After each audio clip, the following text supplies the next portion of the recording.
Just because there had been a woman present at the dinner, my wife of 5 years abruptly demanded a divorce. Noah, you've hurt me so deeply. You're exploiting my love for you. I'm done. I can't take it any longer. Let's end this marriage. I was caught off guard, half expecting she might reconsider. So without a second thought, I signed the divorce papers. In that very moment, something peculiar began to flicker across the recesses of my mind. A series of odd comments whispering to me. Asterisk, your words sound so harsh now, but later your knees will buckle just the same. Hold on tight. The male lead's heart is about to break, while the female lead awakens. Unlike him, she should simply perish from a filthy disease. I couldn't help but smirk. After all, leaning on a man's support is hardly a claim to fame for any leading lady, and the wayward son is never coming back. So there was no point in trying to salvage this marriage. When I arrived back home that night, I found Sophie sitting in the living room with a ghostly pallor. As the lights came on, she suddenly appeared right before me. I couldn't help but blurt out, "Sophie, have you lost your mind? You're sitting in the dark trying to give me a fright."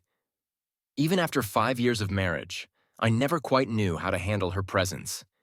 Every glimpse of her face stirred an inexplicable discomfort in me. I had expected a tirade as usual, yet instead she spoke in an unusually calm tone. "Noah, I witnessed everything at the restaurant tonight." I paused briefly, dismissing it as trivial, and continued up the stairs, planning to discuss it later. But she clutched my sleeve, halting my departure. Her voice wavered as she pleaded, "After all these years, won't you even look at me? You'd rather chase after flashy women than hold me close. Do I mean nothing to you?" I responded with a sarcastic smile. Yesterday I had dinner with friends, some high school classmates I hadn't seen in ages. Was that really a problem? Wrenching my hand from hers, I coldly continued, "What is all this fuss about? Those women were merely old acquaintances. I made it clear before we married that I'd never fall in love with you."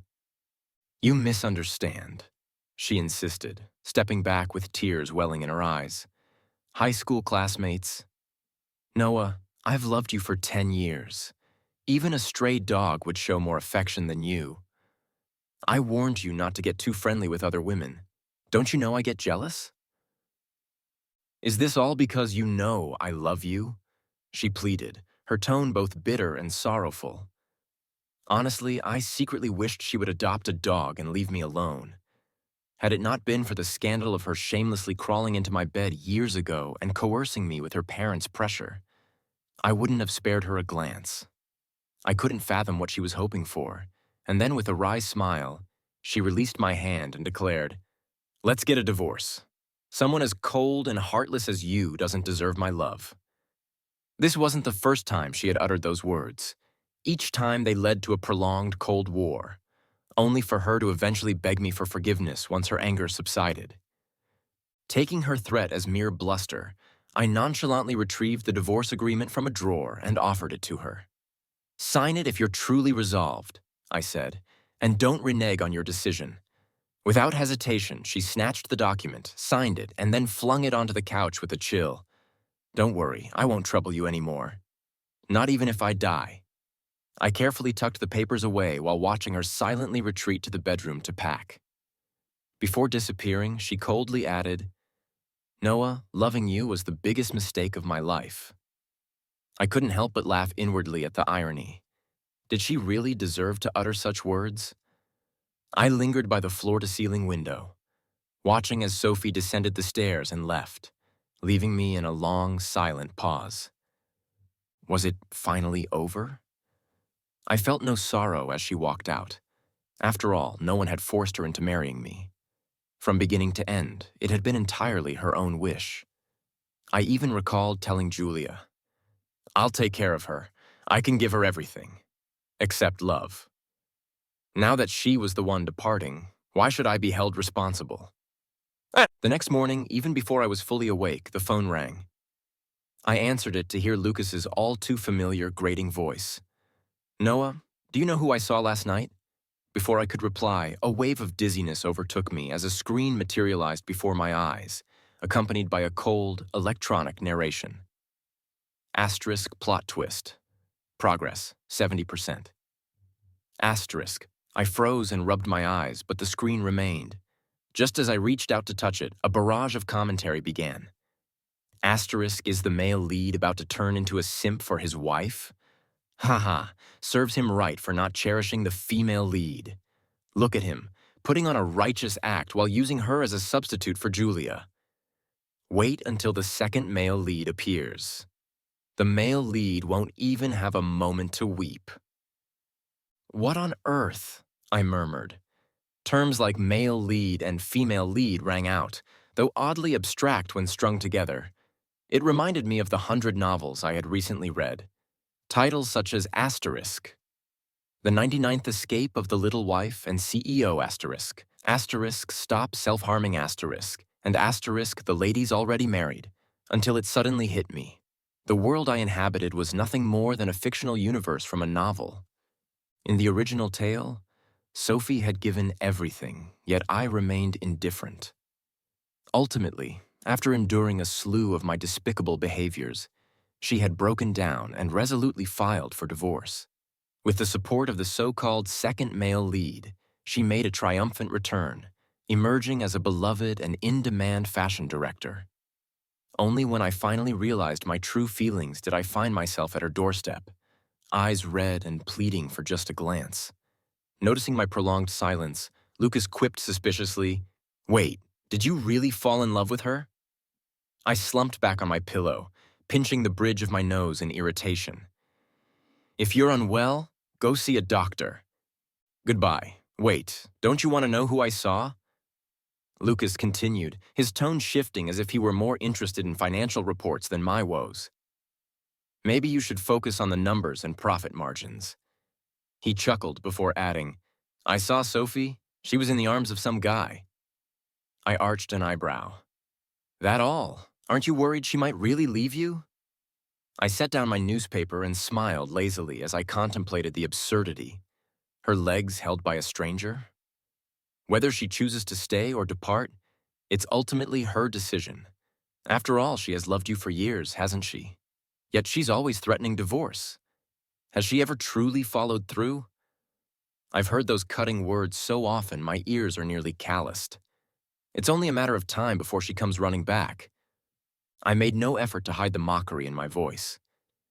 Lucas sighed and remarked, "If a woman loved you so intensely, I'd fetch the stars for her if she wished. But would you still adore her if she ended up killing someone you cherished?" For me, having one's cake and eating it too is utterly disgusting. I pinched my temple and replied in a cold tone.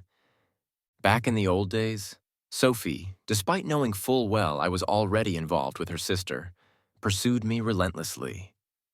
Every day, with nothing better to occupy herself, she trailed after me, followed my car, and even took secret snapshots of me as I slept. In a frenzy, she once filled my bedroom with cameras and, right in front of her sister, confessed, "Noah, I like you. Will you be my boyfriend?"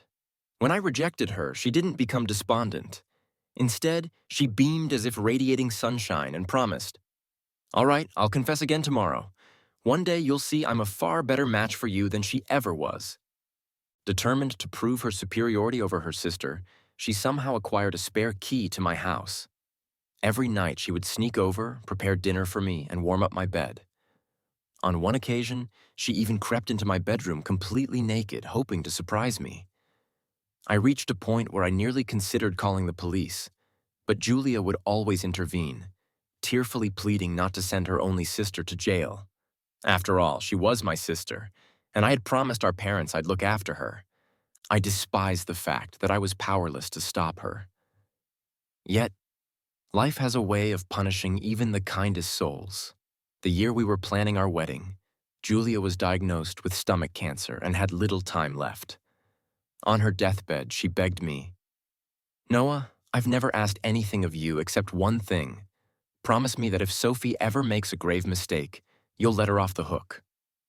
I agreed reluctantly, not foreseeing that Sophie would later take advantage of my drunken state, crawl into my bed, and even allow reporters to capture the scandalous scene. To avoid public outrage, the Moo family forced me to marry the woman I loathed most. Everyone claimed she had finally achieved her dream by becoming my wife. No one even cared about my feelings. When my indifference became obvious, Lucas quickly shifted the conversation. Stop dwelling on that. Let's go have a drink tonight. I acquiesced.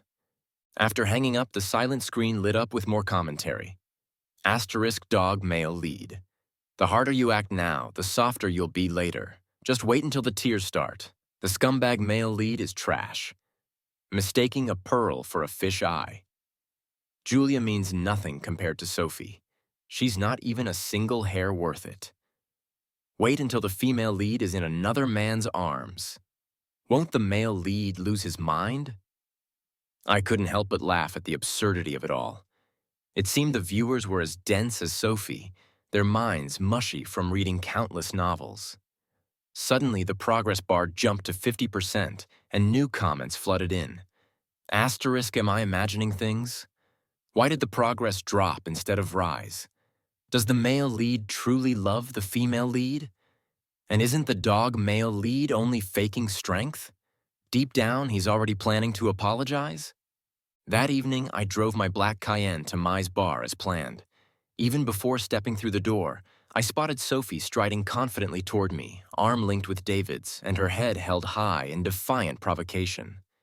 As she passed, she coolly remarked, "Excuse me, the path is wide, but I had to walk right by you." I stifled an eye roll and stepped aside. David cast an indifferent glance my way, a playful smile tugging at his lips, then extended his hand in a show of dominance, greeting me with a curt, "Moo, long time no see." I raised an eyebrow but chose to ignore both of them and continued on my path. Then David clutched my arm, speaking in a low tone meant only for our ears. "I never expected Sophie to have been your wife all these years without even sharing a proper conversation or a bed." Tsk, tisk. So it's really you who's at fault. I stared at Sophie in disbelief. She had always been a virgin, so nothing had ever happened between us. I once believed I understood human nature, yet I now realized I had been completely played by one woman. Standing there in a daze, more comments began to appear on the screen. Asterisk haha, serves you right. The dog male lead didn't cherish her, and now someone else will. When the female lead stops loving him, he'll see that late feelings are as worthless as cheap grass. Wait, don't the second male lead's words sound odd? They're making me uncomfortable. I barely registered those last remarks. Casually, I remarked, "So, should I thank David for taking out the trash for me? The air at home is certainly cleaner now." At once, Sophie's beautiful face turned ashen and her long nails dug into her palm in a pained gesture. Frankly, I didn't care. She abruptly pulled David away, snapping, "Don't speak to that loser, he isn't worth it." Had she been more perceptive, she would have noticed the impatience and anger flashing across David's face. The so-called second male lead was nothing but a hypocrite. I patted David's shoulder with false casualness and murmured, "I never expected you to end up being kept around by my ex-wife. You've really lost all your dignity." With both of them clearly miserable, I shoved my hands into my pockets and waved, wishing them a lifetime of mutual misery. Later, when I entered Lucas's private room, he greeted me with a broad grin and draped an arm around my shoulder, saying something like, I understand, you look," before promptly thrusting a beautiful young woman toward me. I frowned, swatting his hand away and pushing the girl out of my embrace. She appeared as though she'd been out working for the first time, visibly startled. I sank onto the leather sofa, crushed the cigarette between my fingers and grumbled, "Don't try that on me. Julia's watching from above." The girl froze, her hands clutched anxiously at her skirt's sides. Slowly, she raised her tearful eyes, her beauty breathtaking even in distress. I'm sorry," she stammered. I shot Lucas a withering look as he grinned foolishly, and a headache began to form. "Get lost," I snapped. Lucas, still laughing, tried to pull the girl to sit beside me. "I'm not interested," I insisted, standing up in disgust and shifting to another sofa. Her eyes brimmed with tears, and her complexion paled further. She then approached me hesitantly, as if having already made up her mind. May I sit in the corner? I promise I won't disturb you. If I don't stay long, my supervisor will dock my pay. I won't make a sound, just remain here. Lost in thought, I recalled the first time I met Julia. She was so slight and fragile from malnutrition, with only her large, striking eyes hinting at her beauty. It turned out that she and Sophie had been switched at birth, the fake heiress and the genuine one. After Sophie returned to the Shu family, Julia should have gone back to her biological parents, yet surprisingly, all her relatives had vanished. The Shu family took her in and treated her as one of their own, even though when Sophie bullied her, they turned a blind eye simply because Julia's life was not originally hers. I remembered a bitter winter day when Julia, wearing nothing more than a thin dress, knelt in the snow. Her exposed arms were marred with scars, some old, some new. A painful sight indeed. When she saw me, she quickly averted her gaze, clenching her fists in anxious distress. That sight made me want to protect her.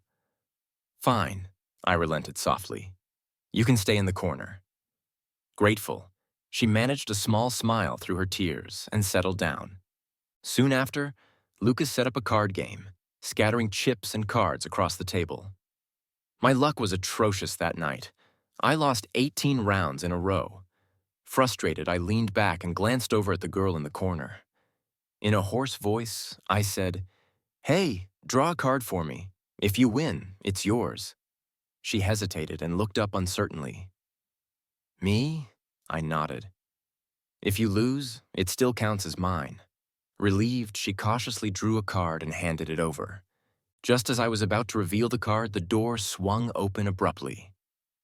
"Noah, I just saw Sophie," came a sharp interjection. "Spit it out quickly, I'm busy."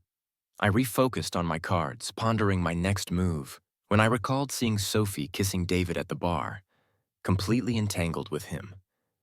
"Aren't you going to look?" someone urged. Instantly, the room fell silent. Every eye held its breath as the tension mounted. Although I had my personal misgivings about Sophie, I was well known as a player in the dating scene, and I always made sure to save her face in public. We each had our own games to play, pretending to be a loving couple when necessary. Yet here I was, unexpectedly cuckolded. All eyes awaited my reaction, and even the previously quiet on-screen commentary began scrolling furiously. He's here, the classic scene is about to unfold. Look out, soon we'll see the two men fighting over one woman. Late love is more pathetic than cheap grass. The dog male lead is about to beg the female lead not to leave him. I scoffed and said nothing, continuing to study my cards. Perhaps my silence had stretched too long, for Lucas patted my shoulder and suggested, "Why not go out and check? Who knows? Maybe there's a chance for reconciliation." I dismissed the idea immediately. Don't even think about it. It was a struggle to rid myself of her, and now you want me to wade back into the lion's den? Not a chance. I patted the young woman's shoulder and chided her. "Stop watching them and focus on your cards. It's our turn." She hesitated, drawing a card nervously, and when I nodded, she placed it on the table. The screen's comments resumed their frantic scroll, questioning why the male lead remained so passive, suggesting that beneath his tough facade he was already planning to apologize. I wasn't sure if I was the only one witnessing this bizarre text. Tentatively, I asked Lucas, "Do you see all this strange text?" He looked at me with a puzzled expression, as though asking, "Are you out of your mind?" I shrugged it off. Apparently, only I could see it. The progress bar on the screen stayed unchanged, as if waiting for me to witness a scene I'd soon regret. Curiosity got the better of me, so I calmly announced, "I'm going to take a piss," and Lucas laughed, still putting on airs of indifference. Rolling my eyes, I left the room. And stepping out of the private room, I noticed Sophie hurrying toward the restroom. Just as I was about to call after her, I heard David's voice in the adjacent room teasing his friends. "David, you really like Sophie, don't you? She's been sleeping with Noah for years. You'd be better off with someone cleaner." One of his mates retorted, "Shh, you don't understand. She may still be a virgin, but when she's in bed she screams so loudly in that bodycon skirt, it's utterly irresistible. I like her, yet it still annoys me that she once lived with my arch-enemy for 5 or 6 years. Through the narrow gap in the door, I observed David taking a deep drag from his cigarette, his eyes filled with hesitation. Was this really what the intense second male lead in novels looked like? Just as I expected a flood of screen comments to begin again, an eerie silence fell over everything. "Why are you here?" A cold voice came from behind me just as I was about to leave. I felt a surge of awkwardness because I had unintentionally overheard conversations that weren't meant for my ears, but I quickly composed myself. The speaker frowned, raised her head with defiant pride, and strode toward us with deliberate, heavy steps. In a tone that brooked no argument, she declared, "I'm no longer your wife. Show some respect." As she attempted to push the door open to enter, I grabbed her wrist and sneered. "Sophie, don't place men on such a pedestal, especially not in our circle. Don't come running at us like some stray dog who can't even tell the difference." For a moment, I wasn't sure if I had imagined it, but as soon as the words left my mouth, the corner of her lips twitched into a fleeting smile before she abruptly slapped my hand away. "Ow," I muttered under my breath. The sting was real. With disdain coloring her voice, she retorted, "Are you referring to yourself? Noah isn't as cold-hearted as you are. It was my own folly that led me to choose wrongly. Even if you begged, I wouldn't reconcile with you. Let go." I slowly released her wrist and offered a faint smile. She shot me a smug glance, then gracefully pushed open the door and entered the private room. I stood motionless like a statue until Lucas nudged me, snapping me from my trance. Cold sweat had already soaked my back, and my eyes stayed fixed on the door as I struggled to comprehend my own actions, overwhelmed by the disgust festering in my heart. "My bro understands you. Don't be upset. Let's go have a drink." In front of me, the progress bar on the screen started to rise. First 60%, then 80%, and finally stopping at 90%. Haha, the female lead is so cool, and the scumbag male lead deserves his comeuppance. Now he knows what it feels like to have his heart shattered. The narrative promised that when the bar reached 100%, the female lead would inherit the scumbag male lead's billion-dollar fortune and live a flawless, unapologetic life with the second male lead. I clenched my fists in anger. Why was my ending so carelessly dismissed? Who Sophie liked was none of my business, but if she thought she could use me as a stepping stone for her own happiness, she was sorely mistaken. My destiny was mine alone. Perhaps it was my own thoughts influencing the situation, but suddenly the progress bar plunged, accompanied by a piercing mechanical alarm.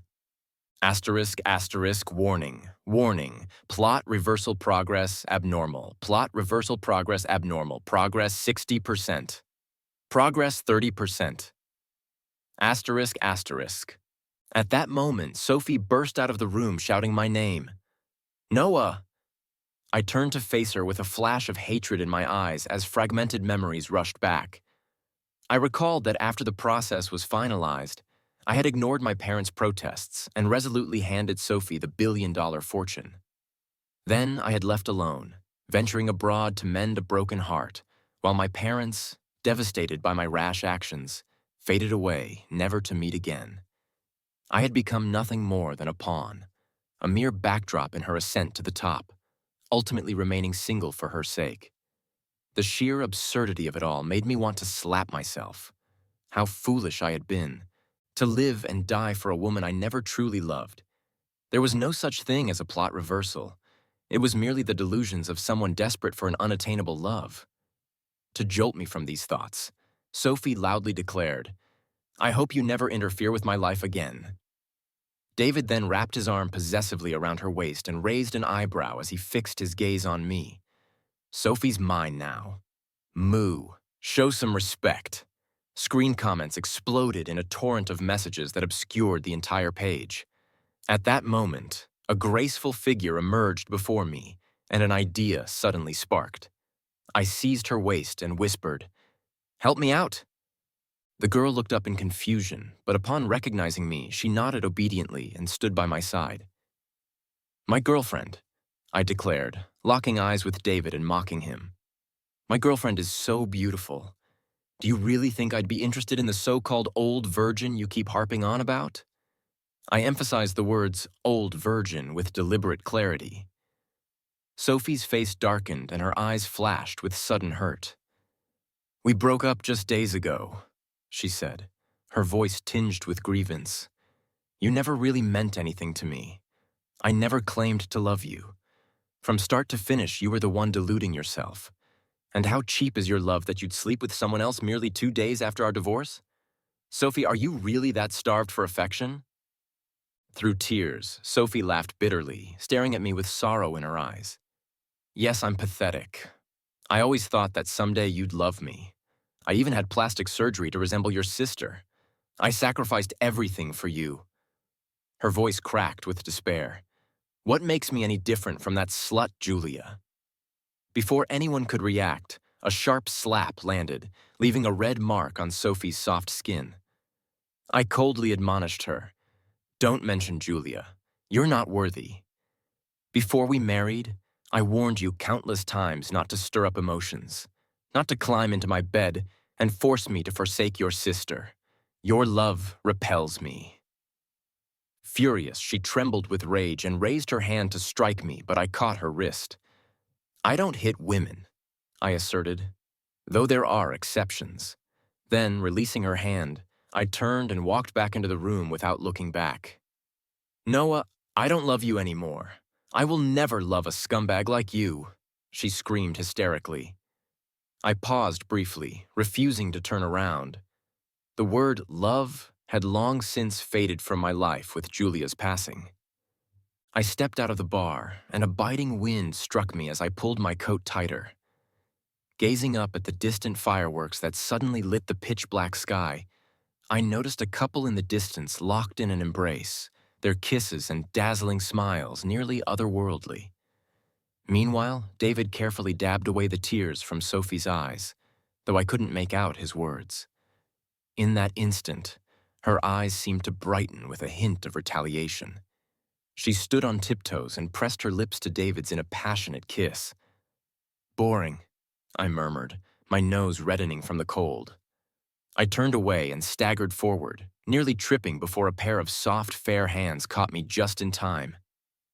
"Moo, are you all right?"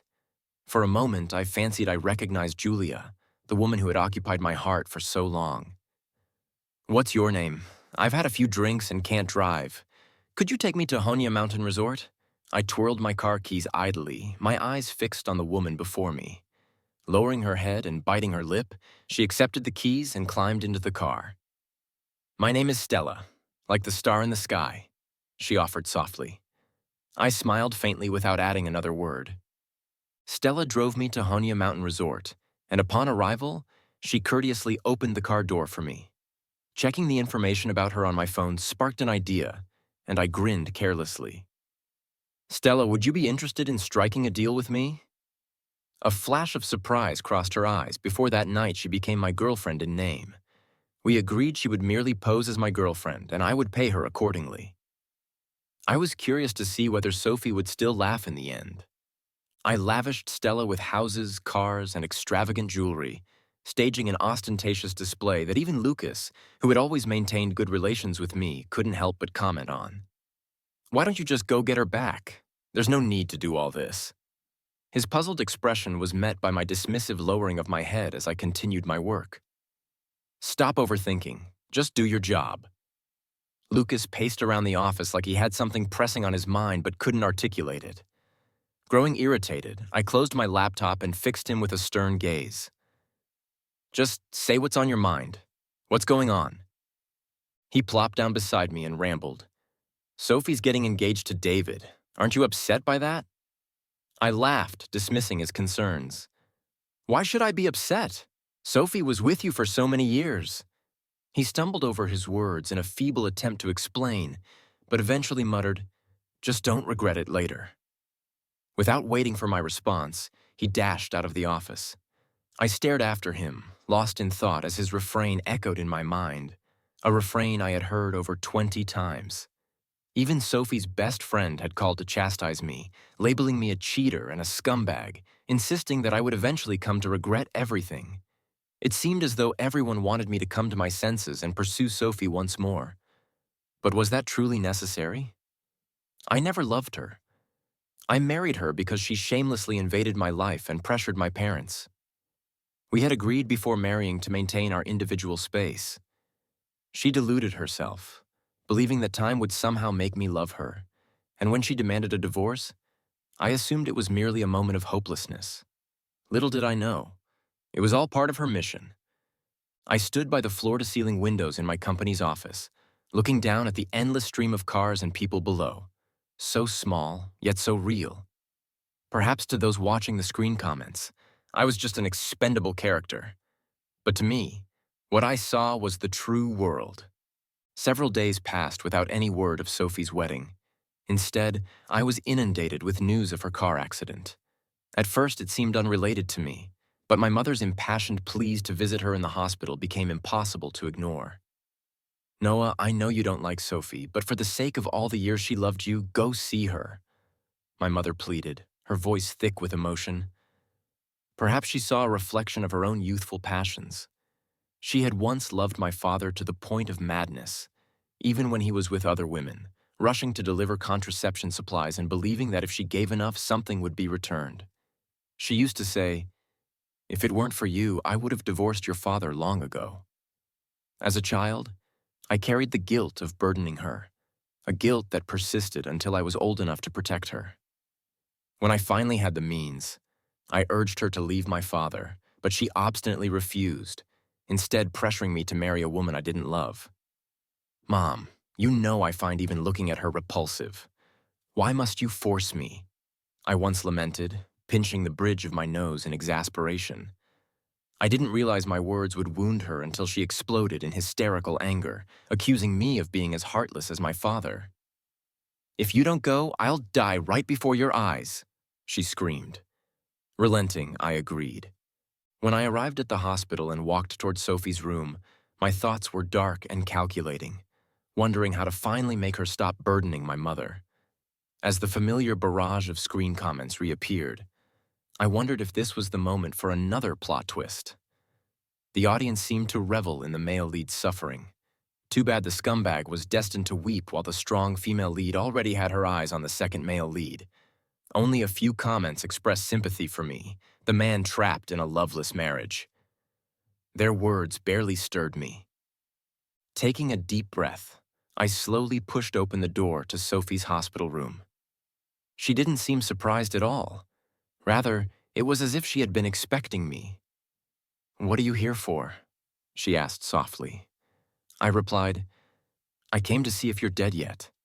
It's been less than a month since our divorce, and I refuse to be known as the man who killed his ex-wife."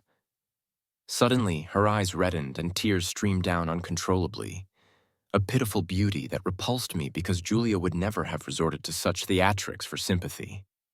Clutching her blanket with trembling, pale fingers, Sophie pleaded desperately, "Noah, have you never loved me? Not even a little?" Looking into those hopeful eyes, I shattered her fantasy without mercy. "No one would love a stalker and voyeur like you," I said, the memory of the cameras she'd installed chilling me to the core. "I've changed, even gone so far as to relinquish the pride of being a wealthy man to cook the dishes you claim to like. But did I ask you to do that? This isn't about martyrdom or forcing yourself into marriage. We've signed the divorce papers, and you're on the brink of an engagement. Stop using these pathetic tricks to get under my skin." Her red eyes gripped my sleeve tightly. If you said you regretted it, could we possibly get back together? "Noah, I can't live without you." Her tears poured out without restraint. Meanwhile, the screen comments roared back to life. "What the hell? Why did the progress bar drop to 10%? Didn't it promise the male lead would suffer? And why is the big female lead clinging to the male lead's sleeve like that? Shouldn't she be slapping him and proclaiming she no longer loves him? What a load of crap." I was done watching the spectacle.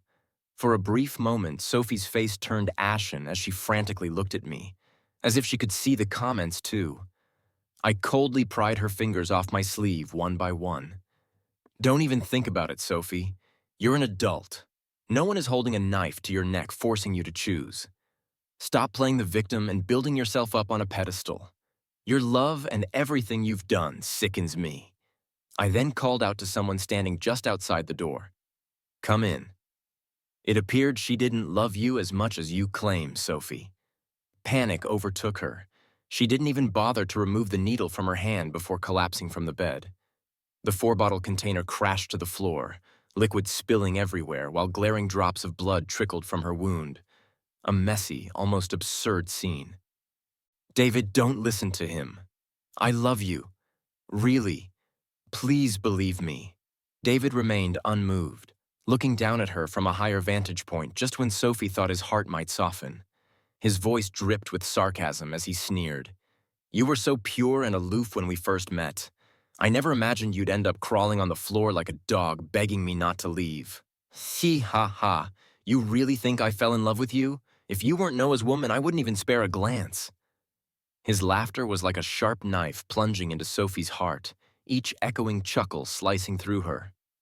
I couldn't help but laugh at the sight of them bickering like animals. Sophie fancied herself in control, yet in reality, she was the one being preyed upon. I turned gracefully and departed, while the screen comments continued to flash relentlessly.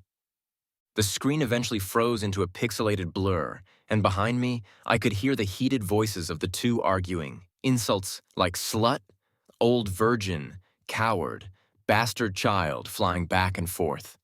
Those who had once been closest to each other knew exactly how to inflict the deepest wounds. The next time I encountered Sophie was at my wedding. She wasn't standing beside David, nor associated with any of the names from the earlier barrage of insults. I could just barely discern that her eyes were a bit red, as if tears were threatening to spill. I wasn't sure what had been said by the man standing next to her, but the following second, he slapped her so hard that she tumbled to the ground. With blood trickling from the corner of her mouth, the man raged, pointing at her nose and berating her. Embarrassment overtook her, and she ran off in tears. Moo! What are you staring at so intently? Stella approached with genuine concern. I casually replied, I just saw my ex-wife. She offered a faint, oh, then composed herself with a polite smile as she joined the toasting guests. I assumed it was a minor interruption, but I never expected Sophie to stir up so much trouble. On the ride back to the villa, she suddenly threw herself in front of my car with arms outstretched. If I hadn't braked in time, she would have been nothing more than a mangled heap. Rage surged in my chest as I slammed the car door open and marched over to her. If you want to die, get out of my way. Don't die under my car. That would be bad luck. Yet she ignored my warnings completely, throwing herself against my waist and crying hysterically. Noah, I regret it. I know you still love me, don't you? Otherwise, why would you have stopped? She pleaded. Isn't it stupid? Even if I hurt someone, even if I killed them, I'd face the consequences. Doesn't that make you care? Clearly, she didn't understand. I don't need any titles. I'll be with you. Don't leave me, please. She clung to my suit like a parasitic weed drawing sustenance from its host. I could no longer bear it and forcefully pushed her away. God damn it, stay away from me. Yet, to my surprise, she dashed over to Stella, chuckling softly. Stella, do you really think he loves you? Stella's gaze turned cold as she said nothing.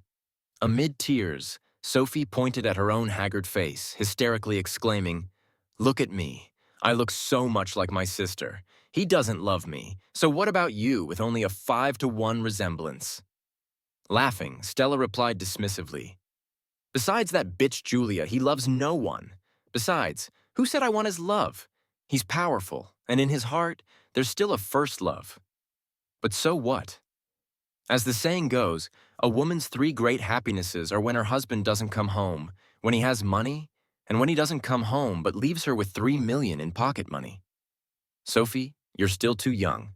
Without pausing to gauge Sophie's reaction, Stella directly grabbed my hand and pulled me into the car in the darkness. Left behind, Sophie slumped in a state of deep self-doubt, murmuring, I'm the female lead, so why doesn't anyone love me anymore? Inside the car, I gave Stella a thumbs up. Well done, Stella, I said. She responded with a timid, flattering smile. Moo, since that went so well, could I get a little extra pocket money? I waved my hand grandly and added $1 million to her account. Thrilled, Stella nearly jumped with excitement.